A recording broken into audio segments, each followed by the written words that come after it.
तो दोस्तों finally release हो चुका है इट वेलकम टू डेरी का एपिसोड 2, जिसकी explanation, Easter eggs, hidden details मैं आज आपको देने वाला हूँ। बहुत ही इंटरेस्टिंग वीडियो होने वाली है, लॉन्ग वीडियो होगी लेकिन काफी कुछ काम का देखने के लिए मिलेगा। अब देखो ये जो एपिसोड था ना, इनिशियली 22-23 मिनट तक काफी मुझे बोरिंग लगा, लेकिन उसके बाद ये थोड़ा सा पिकअप करता है और काफी अच्छा बन जाता है। और अगर आपने अभी तक एपिसोड 1 नहीं देखा है जाकर देख लेना, अदरवाइज आपको कुछ भी समझ में नहीं आएगा। Link is in the description, pin comment, do watch it out. तो चलिए अब बिना किसी देरी के चलते हैं सीधा वीडियो की तरफ। So It welcome to Derry का एपिसोड 2 शुरू होता है दो चीजों से। सबसे पहले तो हम देख पाते हैं कि आखिरी एपिसोड का जो क्लाइमेक्स था वो हमको फिर से दिखाया जाता है, जहां पर हम लिली के पीओवी से सब कुछ देख रहे थे कि कैसे उस म्यूटेटेड मॉन्स्टर बेबी ने स्क्रीन से बाहर निकलकर, जो कि इट ही था, उसने टेडी, फिल और सूजी को बहुत ही बुरी तरह से चीर फाड़ कर खत्म कर दिया था। अब लास्ट मोमेंट तक भी लिली सूजी को बचाने की कोशिश कर रही थी, क्योंकि वो बहुत ही छोटी बच्ची थी जिसका वो हाथ भी पकड़ती है, लेकिन ये मॉन्स्टर सूजी को उसी हाथ से पकड़कर उसकी बॉडी को हाथ से अलग करके उसे खत्म कर देता है। और वही हाथ लिली के हाथों में भी था। हालांकि वो लिली को पकड़ सकता था, उसको खत्म कर सकता था, लेकिन उसने ऐसा क्यों नहीं किया? तो लिली के हाथ पर वही टर्टल ब्रेसलेट था जो कि उसे मैटी ने दिया था। और इट यूनिवर्स टर्टल मच्यूरिन को रिप्रेजेंट करता है, जिसको हम जानते हैं जो कि यूनिवर्स का प्रोटेक्टर है और इट का डायरेक्ट एनिमी भी, जिससे इट कहीं ना कहीं दूर रहने की कोशिश करता है। खैर, अब इसके बाद में हमको दूसरी चीज दिखाई जाती है, जहां पर हम एक स्केच को देखते हैं, एक बहुत ही बढ़िया सॉन्ग को देख पाते हैं, जहां पर इनडायरेक्टली हमें दिखाया जाता है उसके जो लिरिक्स हैं, वो दिखाता है कि पेनीवाइज यहाँ पर किस तरह से शिकार करता है, लोगों को कैसे भड़काता है, लोगों के बीच में लड़ाइयां कैसे करवाता है। खैर, अब इसके बाद में लिली की नींद खुल जाती है, मतलब कि ये उसके अंदर बस चुका एक नया ट्रॉमा है जो कि उसे नाइटमेयर्स के रूप में रोज हॉन्ट करता है। पहला वाला ट्रॉमा उसको अपने पिता की मौत का था, जो कि पिकल फैक्ट्री के अंदर काम करते थे और पिकल फैक्ट्री के अंदर मशीन में फंसकर मारे गए, उनके टुकड़े हो गए थे और सभी लोग उसे उस हादसे का दोषी मानते हैं। इनफैक्ट उसकी खुद की माँ भी उसे दोषी मानती है और उस हादसे के बाद से ही सभी उसको स्कूल के अंदर आस पड़ोस के लोग भी पागल कहते हैं। एनीवेज, अब कहानी आती है रॉनी पर, जिसका पूरा नाम है, या फिर ये कहें कि रियल नाम है वेरोनिका ग्रॉगन, जिसके घर के बाहर 2 पुलिस वाले पहरा दे रहे थे, क्योंकि रॉनी के पिता पर पहले मैटी के गायब होने का शक था और यहाँ पर इस टाइम रेसिज्म बहुत ही ज्यादा है, तो पुलिस फोर्स उसको फंसाना चाहती है क्योंकि वो ब्लैक पर्सन था। अब फिलहाल थिएटर के अंदर हुई मौतों के लिए भी पुलिस ऑफिसर्स हैंक को ही दोषी मान रहे थे, जबकि वो वहां पर था ही नहीं। और सबसे बड़ी बात यह है कि फिलहाल जो 3 बच्चे मारे गए, यानी कि टेडी, फिल और सूजी, तो उनकी मौत का भी जिम्मेदार पुलिस वाले और सारे के सारे टाउन के लोग उसको ही मान रहे थे, यानी कि हैंक को। और पुलिस वाले उसके घर के बाहर पहरा दे रहे होते हैं ताकि वो उसको फंसा सके। अब यहाँ ये पुलिस वाले थोड़ी बहुत बात कर रहे होते हैं, जिससे पता चलता है कि थिएटर के अंदर फिल, टेडी और सूजी मारे जरूर गए, लेकिन उनकी लाशें कभी नहीं मिली, जो कि काफी शॉकिंग चीज हो सकती है। लेकिन वी ऑल नो कि पेनीवाइज या फिर इट अपने शिकार की बॉडीज को अपने पास रखना पसंद करता है ताकि वो बाद में उनका इस्तेमाल कर पाए, और इसलिए थिएटर से कोई भी लाश कभी बरामद नहीं हुई। इनफैक्ट ये दोनों पुलिस ऑफिसर्स और बाकी लोग ये मानते हैं कि जो ग्रॉगन्स है ना, इन्होंने ही उन बच्चों की बॉडीज को खा लिया है, जो कि बहुत ही बेकार बात थी। मतलब रेसिज्म बिल्कुल हाइट पर था डेरी के अंदर। इधर घर के अंदर हैंक की माँ उससे बात कर रही होती है, जहां पर वो उससे ये कहती है कि शहर के लोग उस पर शक कर रहे हैं, जिस पर वो ये कहता है कि ये लोगों का काम है और उसने जब कुछ किया ही नहीं तो डरने वाली बात क्या है। वो सब कुछ जानता है और सारी बातें रॉनी छुपकर सुन रही थी। रॉनी के परिवार में उसके पिता और ग्रैंड मदर ही रहती है और उसकी माँ अब इस दुनिया में नहीं रही। अब रॉनी की ग्रैंड मदर डेरी के लोगों के रेसिस्ट बर्ताव से खुश नहीं है, जो कि ये चाहती है कि रॉनी वापस से स्कूल जाना शुरू कर दे, अच्छे से पढ़ाई करे और पढ़ लिख कर डेरी छोड़कर हमेशा के लिए यहाँ से चली जाए, क्योंकि उनकी तो उम्र हो चुकी है, लेकिन उसको अब इस रेसिज्म को फेस करना नहीं चाहिए। खैर, अब दूसरी ओर हम मेजर हैनलन को देखते हैं, जिसने अब शहर के अंदर घर रेंट पर ले लिया था और आज उसकी बीवी शार्लेट हैनलन और बेटा विल यानी कि विलियम हैनलन आते हैं। दोनों को ये घर काफी अच्छा लगता है। हालांकि यहाँ के रेसिस्ट बर्ताव शार्लेट भी नोटिस करती है, जिसको ये देखकर थोड़ा सा अजीब लगता है और वो हैनलन से ये कहती भी है कि यहाँ पर उन्हें एडजस्ट होने में थोड़ा सा वक्त जरूर लगेगा, जिस पर वो उसे मोटिवेट करता है। अब विल अपने रूम में जाता है, जहाँ पर वो उसके पिता का लाया हुआ गिफ्ट यानी कि एक टेलीस्कोप देखता है, और ये हैनलन लाया था शार्लेट के ही सजेशन पर, क्योंकि विल को साइंस में बहुत ही ज्यादा इंटरेस्ट है और उस दुनिया के और दुनिया से बाहर के राज जानने के लिए वो हमेशा ही क्यूरियस रहता है। और यहाँ पर हमें ये चीज भी दर्शाई गई है कि जो हैनलन है ना, वो यहाँ पर अपने काम में ज्यादा व्यस्त रहता है, तो उसको अपने बेटे के इंटरेस्ट के बारे में इतनी जानकारी नहीं है। तो उसकी बीवी इन सब चीजों के बारे में उसको बताती रहती है ताकि बाप बेटे के बीच की बॉन्डिंग अच्छी हो जाए। खैर, दूसरी तरफ मार्ज जो होती है वो स्कूल आती है और अब डेरी के अंदर कर्फ्यू कंडीशन लग गई थी, तो शाम से पहले ही सभी बच्चों को घर जाना होता है, क्योंकि इट जो शिकार करता है वो रात में ही करता था। खैर इधर मार्ज जो होती है वो स्कूल की पॉपुलर गर्ल पैटी और उसके दो दोस्तों के साथ रहने की कोशिश करती है, उनके ग्रुप में फिट होने की कोशिश करती है, लेकिन वो लोग उसको इतना भाव नहीं देती। कभी कभार उससे बात कर भी लेती हैं, लेकिन वो भी सिर्फ गॉसिप्स करने के लिए और कुछ खास नहीं। खैर आज से रोनी भी स्कूल आना शुरू कर देती है, वो इनके ही स्कूल में पढ़ाई करती थी। वहीं लिली भी स्कूल आती है जो कि अपनी क्लास में थी, जिससे मार्ज बात करती है और कहती है कि वो रोनी से दूर रहे क्योंकि उसके पिता हैंक पर सबको शक है। हालांकि लिली ये सब बातें नहीं मानती थी, वो कहती है कि वो दोनों ही जानते हैं कि क्या हुआ था। अब इसी बीच क्लास के अंदर विल आता है जो कि लेट हो गया था और उसकी टीचर उसको डांटती भी है, जिसका यहाँ पर न्यू एडमिशन हुआ है। खैर अब यहाँ पर पहले ही दिन एक बच्चा जो होता है वो उसको बुली करता है और उसकी चेयर को पीछे खिसका देता है, जिसके चलते वो नीचे गिर गया था। इसी बीच हमको ये पता चलता है कि फिल, टेडी और सूजी के लिए प्रेयर्स भी स्कूल के अंदर करी जाती हैं। अब हम हेलन को देखते हैं जो कि हेडक्वार्टर्स आकर फुलर से मिलता है और फुलर उसको बताता है कि उसके ऊपर 3 लोगों ने हमला किया था। तो उनमें से एक दोषी मिल गया है जो कि कोई और नहीं बल्कि वही ऑफिसर है जिसने उसकी पहले डिसरेस्पेक्ट करी थी, जिसका नाम मास्टर्स है। और उससे अभी पूछताछ चालू है कि उसके 2 साथी और कौन थे, और वो हेलन से स्टार्टिंग से चिढ़ा हुआ था तो उसे सबक सिखाना चाहता था और उसके 2 साथियों के बारे में फिलहाल पता नहीं चल पाया है, लेकिन सख्ती से पेश आने पर जल्दी ही वो उसके 2 साथियों को भी पकड़ लेंगे। खैर अब हेलन यहाँ से जाने लगता है जो कि फुलर से ये कहता है कि मास्टर्स के पास से जो गन मिली थी जिससे वो हेलन को मारने वाला था वो है मैकारोव PM, और जिस पर फुलर ये कहता है कि ये सोवियत की बनाई हुई गन है। लेकिन इतने टेंस माहौल में अंधेरे के अंदर भी हेलन ने इतना बारीकी से नोटिस कर लिया, जो कि काफी एक्सीलेंट चीज है। एनीवेज इसी बीच हम शार्लेट को देखते हैं जो कि रात के खाने के लिए सामान लेने मार्केट गई थी और रास्ते में डेरी शहर को भी वो नोटिस करती है, ऑब्जर्व करती है, तो उसे भी यहाँ पर लोग अजीब तरह से देख रहे होते हैं, वही रेसिज्म बिहेवियर जो होता है। अब तभी दूसरी झलक हमको पॉल बनियन के स्टैचू की दिखाई जाती है जो कि यहाँ पर बन रहा था, लेकिन लोगों को ये स्टैचू यहाँ पर बनना पसंद नहीं आता और वो इसके विरोध में होते हैं। और ये स्टैचू इट चैप्टर 1 में हमने देख रखा है और चैप्टर 2 के अंदर इसको ही जिंदा कर इसके जरिए पेनीवाइज ने लूजर्स क्लब पर हमला किया था। अब रास्ते में चलते हुए शार्लेट जो होती है वो एक जवान फार्मासिस्ट नॉर्बर्ट कीन को देखती है, और इसको सभी जानते होंगे जिसको हमने इट चैप्टर 1 में देखा था जब बेवर्ली को पहली बार पीरियड्स आए थे। तो उस वक्त वो टैम्पॉन लेने फार्मेसी ही गई थी जिसका मालिक कीन ही था, जो कि एक तरह से क्रीप है और बेवर्ली से फ्लर्ट करता है। और बेवर्ली ने इस चीज का फायदा भी उठाया था जब उसने कीन को अपनी बातों में उलझा कर रखा था और मौका पाकर लूजर्स क्लब के लड़के फार्मेसी से दवाइयां चुरा कर ले गए थे। अब आगे जाकर शार्लेट एक मीट शॉप से मीट लेती है और ये शॉप है स्टैन कर्श की, जिसका नाम चैप्टर 2 में सुनाई देता है, जो कि बेवर्ली के घर का मालिक भी बना था। अब यहाँ वो शार्लेट से थोड़ी बहुत बात करता है और उसे अच्छे से ग्रीट करता है। वो कहता है कि यहाँ पर वो उसे देखकर शॉक्ड नहीं है, लेकिन यहाँ पर जो बाहर के लोग कम ही आते हैं और इसलिए वो उसको देखकर थोड़ा सा सरप्राइज्ड हो गया था। खैर अब शार्लेट सामान ले ही रही थी कि तभी उसे दूर कुछ लड़के एक लड़के को पीटते हुए नजर आते हैं, तो वो उनको रोकने चली जाती है और यहाँ पर सब उसको अजीब नजरों से देख रहे थे। वहाँ पर वो 3 लड़के उस अकेले लड़के को पीट रहे होते हैं, उससे कोई दिक्कत नहीं थी, लेकिन अगर किसी ने यहाँ पर जुर्म के खिलाफ आवाज उठा दी तो उससे दिक्कत थी। खैर वो घर आकर इसके बारे में अपने पति और विल बेटे से बात करती है, जो कि ये कहती है कि वो उन लड़कों का पता लगाकर उनके घर तक जाएगी ताकि वो दोबारा ऐसा ना करें। लेकिन विलियम कहता है कि उसकी कोई जरूरत नहीं है और वो उससे पूछती है कि क्या उसे किसी ने आज बुली किया था, जिस पर वो मना कर देता है और खाना छोड़कर अपने रूम में चला जाता है।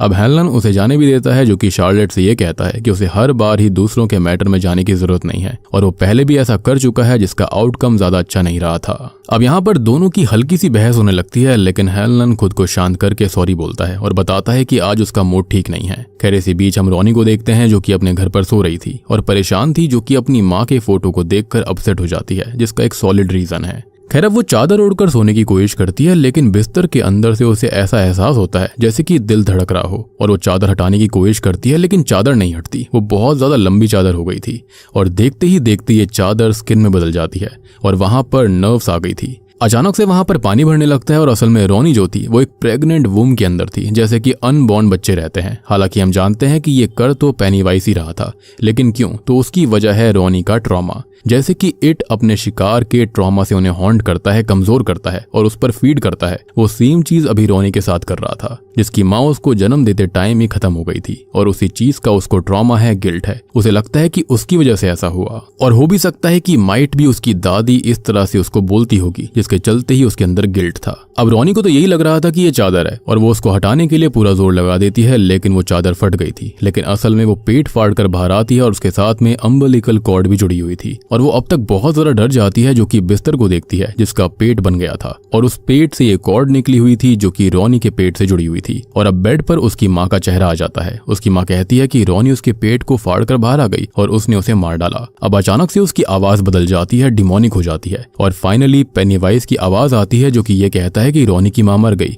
और अब उसका पिता भी मारा जाएगा। उसे लोग ले जाएंगे और बहुत बुरी तरह से मार डालेंगे। और हम जानते हैं कि पेनीवाइज किस तरह से बातों ही बातों में इंसान को कितना डरा सकता है। और अब वो अम्बिलिकल कॉर्ड को अपनी ओर खींचने लगता है और रॉनी वापस पेट में जाने लगती है। लेकिन पेट का मुंह असल में पेनीवाइज का मुंह था, जिसके बहुत बड़े बड़े दांत थे और ये सेम वही मुंह है जिसके अंदर उसने इट चैप्टर 1 में जॉर्जी को खाया था। अब रॉनी खुद को छुड़ाने की कोशिश करती है और एक झलक पेट मतलब कि मुंह के अंदर देखती है तो उसे पेनीवाइज की चमकती हुई पीली आंखें दिखाई देती हैं। और वो अब तक बहुत डर गई थी और अपने मुंह से उस अम्बिलिकल कॉर्ड को काटकर उस पेट से खुद को अलग कर देती है ताकि वो बच जाए। खैर अब उसकी माँ का गोस्ट या फिर उसका रूप लेकर पेनीवाइज उसे हॉन्ट करता है, लेकिन अब तक उसके पिता आवाज सुनकर रूम में आ गए थे। उसकी दादी भी थी और अब तक सब कुछ नॉर्मल हो गया था, यानी कि जो कुछ उसने देखा वहां पर ऐसा कुछ भी मौजूद नहीं था। यानी कि जो पेनीवाइज है ना, वो किसी भी बड़े को यहाँ पर इंक्लूड करना नहीं चाहता, वो खाली बच्चों को डराता है। और यहाँ पर पेनीवाइज का इफेक्ट इस टाइप का होता है कि वो बड़े लोगों के अंदर भी बहुत ज्यादा गुस्सा जगा देता है, जिससे कि जो लोग हैं ना बहुत ही ज्यादा अजीब से बन जाते हैं। खैर अब रॉनी अपने पिता से गले लगकर रोने लगती है, जिसको वो संभाल कर शांत कराता है। खैर अब दूसरी तरफ हम डिक हैलोरन को देखते हैं जो कि अपने दो दोस्तों के साथ बार में बैठकर एंजॉय कर रहा होता है, जो कि ये बताता है कि वो एक सुपर सीक्रेट स्पाई मिशन पर काम कर रहा है। लेकिन उसके दो दोस्त इस पर यकीन नहीं करते और वो हंसने लगते हैं। तभी पुलिस चीफ क्लिंट बोर्स वहां पर आता है, जो कि अपनी ड्रिंक्स पीने लगता है। लेकिन तभी वहां पर स्टेट्समैन उससे ये पूछता है कि उसने अभी तक हैंक को थिएटर केस में अरेस्ट क्यों नहीं किया, उस पर बहुत प्रेशर है। जिस पर क्लिंट साफ कहता है कि वो ऐसा नहीं कर सकता, उनके पास कोई भी सबूत नहीं है जिसके चलते वो उसको पकड़ पाए। जिस पर स्टेट्समैन उसको धमकी देता है कि वो जल्दी से जल्दी हैंक को अरेस्ट करे, नहीं तो स्टेट्समैन उसकी जगह किसी और को अपॉइंट कर लेगा। और हैंक का अरेस्ट होना खाली रेसिज्म की मांग थी और कुछ खास नहीं था, क्योंकि उनके पास कोई सबूत ही नहीं था। खैर अभी क्लिंट का मूड खराब हो जाता है और वो बारटेंडर से बोलकर डिक और उसके साथियों को यहाँ से जाने के लिए बोलता है। अब डिक हैलोरन भी ये देखकर आराम से अपने साथियों को लेकर वहां से जाने लगता है। कहीं ना कहीं क्लिंट को ऐसा लग रहा था कि वो बातें ना बता दे, जिसके चलते वो वहां से निकल जाते हैं। अब यहाँ पर अगर बात क्लिंट बोअर्स की हो ही गई है तो ये असल में इट चैप्टर 1 में दिखाए गए हेनरी बोअर्स, जो कि लूजर्स को बुली करता था, उसके ग्रैंडफादर हैं। इट चैप्टर 1 में हेनरी ने पेनीवाइज के कंट्रोल में आकर अपने पिता को मारा था और फिर वो जूनिपर हिल मेंटल असाइलम गया था, जहां पर वो बंदी रहा था अगले 27 साल तक। लेकिन जब पेनीवाइज वापस लौट कर आया तो उसने फिर से हेनरी को कंट्रोल किया और लूजर्स के सामने लड़ने भेजा। अब इधर डिक हैलोरन अपने दो दोस्तों के साथ बेस पर आता है, जहां की एंट्री बंद हो गई थी। तो वो गार्ड से कहता है कि उस पर कोई रोक टोक नहीं है और उसके पास स्पेशल प्रिविलेजेस हैं। लेकिन गार्ड को इस पर यकीन नहीं होता, ऑब्वियसली रेसिज्म के चलते। तो वो हेडक्वार्टर्स में कॉल करके पूछता है और वहां से यही जवाब आता है कि डिक हैलोरन कहीं भी जाए, कैसी भी जाए, उस पर कोई रोक टोक नहीं होगी। और गार्ड का मुंह सा उतर गया था। खैर अगले दिन फुलर अपने लोगों से जंगलों में जगह जगह खुदाई करवा कर कुछ सर्च कर रहा होता है और ये सब नेटिव अमेरिकन दूर से देख रहे थे, जो कि इस चीज से खुश नहीं है। एंड आई बिलीव कि ये वही लोग होंगे जिन्होंने पेनीवाइज को एक समय पर रोका भी था। याद होगा आपको द रिचुअल ऑफ चड। एनीवेज फुलर अब डिक हैलोरन से आकर बात करता है और ये कहता है कि उसे यहाँ पर डिक करते करते काफी समय हो चुका है और जो उन्हें चाहिए वो अब तक नहीं मिला। जबकि डिक हैलोरन के अनुसार उसके अंदर स्पेशल एबिलिटीज हैं, मतलब कि शाइन है, जिस पर हैलोरन ये कहता है कि वो जल्दी ही उस चीज तक पहुंच जाएगा, क्योंकि उसको यकीन है कि वो उसके बहुत ही करीब है। जिसके बाद अचानक से उसको वॉमिट होने लगती है। तो अगर आपको इन दोनों की कॉन्वर्सेशन से कुछ समझ में नहीं आया हो तो मैं आपको बताना चाहूंगा कि फुलर जंगलों के अंदर कुछ ढूंढ रहा है जिसे इंसान आसानी से नहीं ढूंढ सकते। तो उसको पता लगाने के लिए डिक हैलोरन की शाइन काम आ रही है। याद होगा तो आखिरी एपिसोड में बताया गया था कि डिक हैलोरन इट को फील कर सकता है और यही डिक हैलोरन द शाइनिंग मूवी के अंदर है, जहां पर वो होटल के अंदर हेड शेफ हुआ करता था। खैर अब डिक हैलोरन यहां से शाइनिंग में कैसे पहुंच गया था तो इसका जवाब हमको आने वाले एपिसोड से मिलेगा। हालांकि अभी हम इतना जान चुके हैं कि सिर्फ इट इंसानों के पीछे नहीं है, बल्कि कुछ इंसान लाइक फुलर भी उसके अंदर या फिर उसकी एबिलिटीज के पीछे हैं, जिसका वो अपने हिसाब से इस्तेमाल करने वाले थे। अब जैसा कि मैंने आपको बताया कि हैलोरन को वॉमिट हो गई थी कि तभी अचानक से स्कूल की तरफ सीन शिफ्ट होता है, जहां पर खाने के अंदर खाना डल रहा था, जो कि बहुत ही वियर्ड सा सीन था। एनीवेज अब स्कूल के अंदर लिली को देखते हैं जो कि अब अकेली रहने लगी है, अकेले खाने लगी है, क्योंकि मार्ज जो है ना वो पैटी और उसके दोस्तों के साथ रहने की कोशिश करती रहती है और इतना ज्यादा हार्ड ट्राई करती है कि खुद ही रॉनी और लिली का मजाक उड़ा रही होती है। अब यहाँ पर हमको साफ नजर आता है कि पर्टिकुलरली पैटी जो है वो मार्ज को इतना पसंद नहीं करती, उल्टा उसका ही मजाक उड़ाने लगती है। अब यहाँ पर होता यह है कि मार्ज जोक्स कर रही थी जिसके चलते पैटी की दो दोस्त उस पर काफी हंस रही थी और इसी के चलते पैटी को जलन होने लगती है और वो मार्ज के कपड़ों को ताना मार देती है कि यहाँ पर वो कल भी सेमी स्वेटर पहन कर आई थी, जिसके चलते मार्ज चुप हो गई थी। अब मार्ज जो होती है ना वो लिली को अपने पास खाना खाने के लिए बुलाती है, पैटी के पास बैठने के लिए कहती है, लेकिन लिली उसे इग्नोर करके अकेले बैठती है। जिसके पास रॉनी आती है जो कि ये बताती है कि इट वापस आ चुका है और वो उसके पिता को ले जाने की बात कर रहा था। वो अपने साथ हुए हादसे के बारे में सब कुछ बताती है, जिस पर लिली कहती है कि पुलिस उसके पिता हैंक को अरेस्ट नहीं करेगी क्योंकि उसने बताया था कि जब वो सब शुरू हुआ था तब हैंक थिएटर के अंदर थे ही नहीं। ये सुनकर रॉनी उस पर गुस्सा करने लगती है कि इससे तो शक उसके पिता पर ही जाएगा और वो ये कहती है कि उसने सच क्यों नहीं बताया कि वो मॉन्स्टर सबको खा गया था।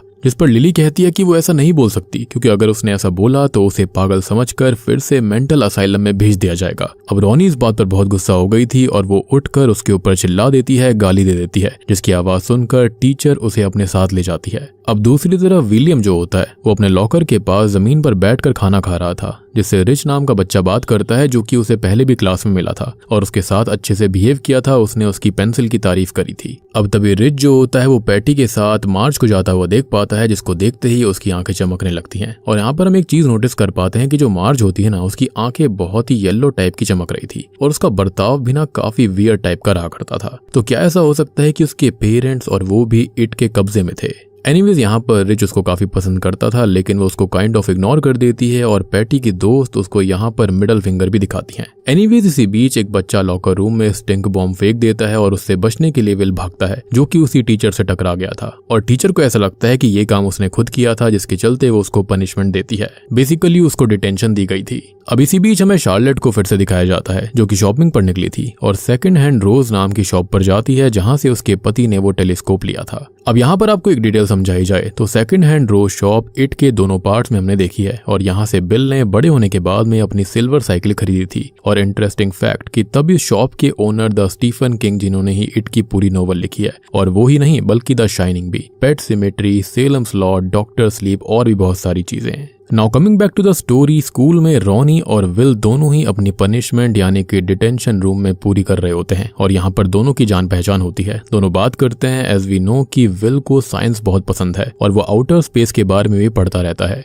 खैर इसी बीच उन दोनों को आवाज सुनाई देती है जो कि बाहर देखते हैं तो बाहर पुलिस ऑफिसर लिली को अपने साथ ले जा रहे थे और पुलिस स्टेशन में उससे क्लिंट बात करते हैं जो कि उस रात के बारे में पूछते हैं और वो बता देती है कि तब वहां पर हैंक मौजूद नहीं थे और उनकी कोई भी गलती नहीं है। लेकिन जो क्लिंट होता है वो प्रेशर के चलते ये चाहता था कि हैंक यहाँ पर फंस जाए, तो वो पहले तो लिली को धमकी देता है कि अगर उसने ये नहीं कहा कि वहां पर हैंक था तो मेन सस्पेक्ट वही बचती है, यानी कि उसने ही उन तीनों बच्चों को मारा था और लिली जो खून से लथपथ मिली थी सब कुछ उस पर ही शक जाएगा और फिर उसको जूनिपर हिल भेज दिया जाएगा, जिसको सुनकर वो बहुत डर जाती है क्योंकि वो अपने मेंटल इश्यूज की वजह से पहले भी वहां पर गई थी और अब वो वहां पर फिर से नहीं जाना चाहती। अब क्लिंट ये कहता है कि लिली के अकॉर्डिंग वहां पर हैंक नहीं था, लेकिन क्या वो पूरी तरह श्योर है, तो वो मना कर देती है और अब हैंक को अरेस्ट कर लिया जाता है क्योंकि इतना ही काफी था। अब रॉनी इस चीज से बहुत ज्यादा परेशान हो जाती है। आस पड़ोस के जो उनकी कम्युनिटी के लोग थे वो भी उन लोगों को ही गलत समझ रहे थे। यहाँ पर रॉनी की दादी बहुत चीखती है, चिल्लाती है। एनीवेज इन चीजों से परेशान होकर रॉनी जो होती है वो सीधा लिली के घर जाती है। इतनी रात को गेट खटखटाती है जहाँ पर लिली की माँ बाहर आई थी और वो उसको पागल बोलने लगती है। अब तभी लिली अपने रूम से नीचे उतर कर आती है और तभी रॉनी उससे ये पूछती है कि उसने क्या कह दिया उसके पिता के बारे में, जिस पर वो ये बताती है कि क्लिंट ने उसे ट्रिक किया। लिली की माँ अब रॉनी को घर से भगा देती है और बाहर से रॉनी लिली के ऊपर चिल्लाने लगती है। अब दूसरी ओर हेलन जेल के अंदर मास्टर से मिलने जाता है और उसके सामने वही सेम मैकरॉव पीएम रखता है जो कि उसके अटैकर ने उसके ऊपर तानी थी। और जैसा कि फुलर का ये मानना था कि ये सब मास्टर्स ने किया है, तो शायद ये हेलन का तरीका था खुद क्रॉस चेक करने का। अब हेलन ये कहता है कि ये गन वो पहले भी इस्तेमाल कर चुका है और इस गन में एक दिक्कत है कि ये फंस जाती है और वो खुद इसे सही से ऑपरेट नहीं कर पाया था, लेकिन उस रात मास्टर्स ने एक झटके में उसे लोड कर लिया। कैसे? और उसका मानना है कि उन 3 अटैकर्स में में मास्टर था ही नहीं। मास्टर्स कहता है कि उसने ही हमला किया था। तो अब हैनलॉन उसको बुरी बातें बोलकर पोक करता है, उसकी माँ के बारे में बोलता है, जिस पर गुस्सा होकर मास्टर्स वो गन उठा लेता है, लेकिन अब वो भी उसे लोड नहीं कर पाता। मतलब कि उस हमले में वो था ही नहीं, क्योंकि होता तो सेम गन 1 सेकंड में लोड करके हैनलन को शूट कर देता। अब हैनलन फुलर से बात करने जाता है और ये कहता है कि उस हमले में मास्टर्स नहीं था, अटैक किसी और ने किया था। और अब तभी फुलर थोड़ा सा सोचकर उससे बात करना शुरू करता है और कहता है कि उसने अपने करियर में बहुत से लोग देखे हैं, लेकिन हैनलन उन सबसे अलग है और उसके जैसे ही ब्रेव मैन को वो कब से ढूंढ रहा था। अब फुलर ये बताता है कि उस रात जो हमला उस पर हुआ था वो उन लोगों ने ही करवाया था, जो कि उसकी एक परीक्षा थी। और मैंने आपको लास्ट एपिसोड में कहा भी था कि पक्का ऐसा ही कुछ होगा। खैर, फुलर ये कहते हैं कि ऐसा क्यों करा गया था उसके बारे में वो उसको बताएंगे। इसी बीच हम लिली को देखते हैं जो कि मार्केट से जा रही होती है और उसके पीछे हम एक रेड ट्रक नोटिस करते हैं। और एपिसोड 1 की स्टार्टिंग में ये सेम ट्रक दिखाई दिया था और आगे भी दिखाई दिया और फिर अब से दिख रहा है। इनफैक्ट आने वाले काफी सारे एपिसोड्स में दिखने वाला है। खैर, अब लिली मार्ट जाती है कुछ शॉपिंग करने के लिए, जहां पर उसे सुनाई देता है कि वो पागल है और इट यहाँ पर उसका पीछा कर रहा था, उसके दिमाग से खेल रहा था। तो आसपास के लोग उसको अजीब तरह से देखने लगते हैं, उसको डराते हैं, उस पर नजर रखते हैं। इनफैक्ट स्पीकर पर भी उसका ही नाम आता है और वो आगे एक सेक्शन में खुद को कॉर्नफ्लेक्स के शेल्फ के सामने पाती है। और यहाँ कॉर्नफ्लेक्स के बक्सों पर उन बच्चों यानी कि मैटी, फिल, टेडी और सूजी के फोटोज बने हुए थे। और सबसे वियर्ड बात कि यहाँ पर कॉर्नफ्लेक्स का नाम होता है पेनीवाइज कॉर्नफ्लेक्स। खैर, अब लिली उससे डरकर भागती है और पिकल सेक्शन में पहुंच जाती है, जहां पर वो फंस गई थी। और पिकल की बॉटल्स में वो अपने पिता के टुकड़ों को देखती है, क्योंकि उसके पिता के टुकड़े हो गए थे पिकल फैक्ट्री में।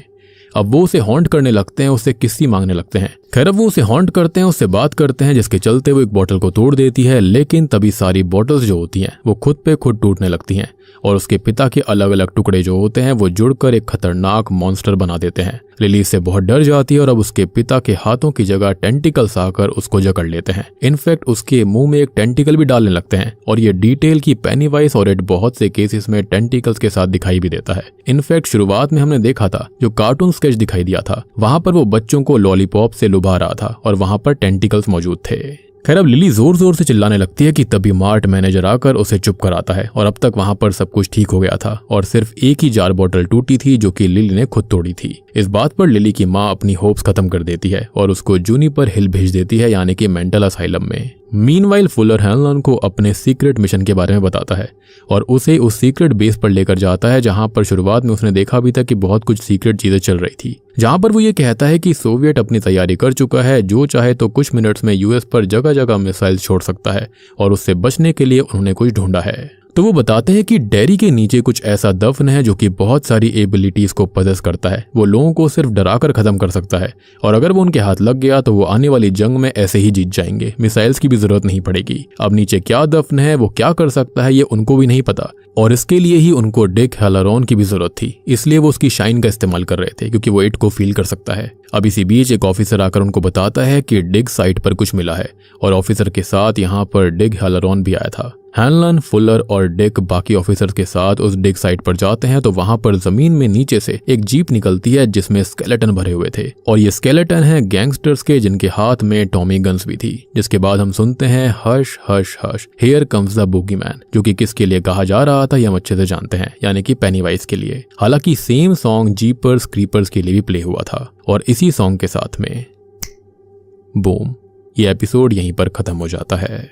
अब देखो यहाँ पर मैंने कुछ और ईस्टर एग्स को भी नोटिस किया है। तो जो ओपनिंग क्रेडिट इमेजरी था ना, वहां पर हमको दिखाया गया है बहुत सारी चीजों के बारे में। तो यहाँ पर हमें explosion of the Kitchener fireworks और द ब्रैडले गैंग मैसेकर के बारे में दर्शाने की कोशिश करी गई है। अब अंत में जब लिली जो होती है वो शॉपिंग करने जाती है तो वहां पर कई सारे मल्टीपल कैंस थे क्लोमेट बेकिंग पाउडर के, जो कि शेल्फ के ऊपर रखे हुए थे, जो कि हमें दर्शाता है शाइनिंग मूवी के बारे में, जो कि एक सटल लिंकेज है किंग यूनिवर्स का। और एक चीज, जब शार्लेट पहली बार डेरी टाउन को देख रही थी तो उसने एक एले देखा था जो कि खाली पड़ा हुआ था, यानी कि ओरिजिनल इट नॉवल के अंदर, फिल्म के अंदर लूजर्स क्लब यहीं पर गैदर हुआ करते थे और यहीं पर बुली हेनरी बोवर्स ने बेन के ऊपर हमला भी किया था। और आपने स्कूल के बाहर बोर्ड देखा था जहां पर कर्फ्यू फॉर चिल्ड्रन लिखा हुआ था, जो कि ये पॉइंट आउट करता है कि डेरी अब बच्चों के लिए सेफ नहीं है और ये सपोर्ट करता है कि इट वहां पर हर 27 साल बाद आया करता था। इनफैक्ट यहाँ पर जितनी भी चीजें दिखाई गई थी, जैसे कि अंत में वो गाड़ी बाहर निकलती है डिग करने के बाद में, या फिर और भी चीजें जो कि यहाँ पर थी, वो दर्शाती है कि डेरी की हिस्ट्री काफी खराब रही है। यहाँ पर बहुत सारी चीजें ऐसी हैं जो कि फ्यूचर के एपिसोड्स में या फिर फ्यूचर सीजन्स के अंदर हमको दर्शाई जाने वाली हैं। उम्मीद करता हूँ कि आपको एपिसोड 2 की कहानी अच्छी लगी होगी। सारी डिटेल्स, ईस्टर एग्स और हिडन थिंग्स आपको समझ में आई होंगी, और आने वाले 3rd एपिसोड के अंदर तो हम क्लियरली देख पाएंगे कि कैसे यहाँ पर डिक हैलोरन जो है वो इट को देख पाएगा, उसकी पीली आंखों को देख पाएगा। प्रोमो के अंदर हम क्लियरली बहुत कुछ देख पाए हैं। उम्मीद करता हूँ आपको ये वीडियो अच्छी लगी होगी। अच्छी लगी है तो वीडियो को लाइक कर दीजिए। चैनल के ऊपर नए हो तो सब्सक्राइब कर लो, क्योंकि इट सीरीज के बाकी एपिसोड्स भी जल्दी ही आने वाले हैं। और एपिसोड 1 को देखना बिल्कुल मत भूलना, अदरवाइज आपको एपिसोड 2 की कहानी बिल्कुल भी समझ में नहीं आएगी। तो मैं आप सबको मिलता हूँ अगली वीडियो के साथ में, तब तक के लिए